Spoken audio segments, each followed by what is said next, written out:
കേരളത്തിൽ കനത്ത മഴ ലഭിക്കുന്നുണ്ടെങ്കിലും ചില സ്ഥലങ്ങളിൽ പകൽ താപനില ഉയർന്നതായി കാലാവസ്ഥാ വകുപ്പ് കഴിഞ്ഞ 24 മണിക്കൂറിൽ രേഖപ്പെടുത്തിയ ഉയർന്ന അൾട്രാ വയലറ്റ് സൂചിക മലപ്പുറം ജില്ലയിലെ പൊന്നാനിയിൽ റെഡ് അലർട്ട് പ്രഖ്യാപിച്ചു. പാലക്കാട് ജില്ലയിലെ തൃത്താലയിൽ ഓറഞ്ച് അലർട്ടും, കോട്ടയം ജില്ലയിലെ ചങ്ങനാശ്ശേരി, തൃശൂർ ജില്ലയിലെ ഒല്ലൂർ, കോഴിക്കോട് ജില്ലയിലെ ബേപ്പൂർ, വയനാട് ജില്ലയിലെ മാനന്തവാടി, കണ്ണൂർ ജില്ലയിലെ ധർമ്മടം എന്നിവിടങ്ങളിൽ യെല്ലോ അലർട്ടും പ്രഖ്യാപിച്ചു.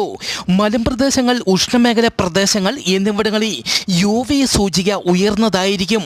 മേഘങ്ങളില്ലാത്ത തെളിഞ്ഞ ആകാശമാണെങ്കിലും UV സൂചിക ഉയർന്നതായിരിക്കും.